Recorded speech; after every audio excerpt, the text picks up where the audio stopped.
மனுஷனோட மிகப்பெரிய நோயே அவங்களோட பயம்தான். பிடிச்ச ஒருத்தர்கிட்ட உண்மையாக சொல்ல பயம், தப்பு பண்ணால் ஒத்துக்கிறதுக்கு பயம், இன்னும் சில பேர் இங்கே நம்புகிறவங்க ஏமாத்திடுவாங்களோன்ற பயம், இப்படி நிறைய சொல்லிகிட்டே போகலாம்.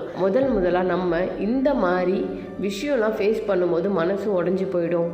மனசு உடஞ்சிட்டா நெக்ஸ்ட் என்ன பண்ணுறதுன்னு தெரியாமல் சைலண்ட் ஆகிடுவோம். ஒருத்தரோட பயம் தான் இங்கே இன்னொருத்தரோட பலமாக இருக்குது. நல்லா யோசிச்சு பாருங்கள், எப்போலாம் நீங்கள் ஏமாற்றத்தை சந்திக்கிறீங்கன்னு. ஒன்று உங்கள் மேலே உங்களுக்கு கான்ஃபிடென்ட் இல்லாதப்போ, இன்னொன்று உங்கள் பயத்தை மறைக்க இன்னொருத்தர் பின்னாடி போய் நிற்கிறனால. இன்னும் எவ்வளோ நாள் இப்படி எல்லாத்துக்கும் பயந்து எமோஷ்னலாக இருக்க போகிறீங்க? இங்கே காட்டு விலங்குகளை விட மனுஷங்க ரொம்ப ஆபத்தானவங்க. உங்கள் வீக்னஸை பார்த்து அடிக்க வெயிட் பண்ணிட்டு இருப்பாங்க. யாருக்கும் இனிமேல் இந்த ஒரு வாய்ப்பை மட்டும் நீங்கள் கொடுத்துடாதீங்க. நீங்கள் எப்போ தைரியமாக எதிர்த்து நிற்கிறீங்களோ அப்போ உங்கள் நிழல் கூட தலை நிமிர்ந்து நடை போடும்.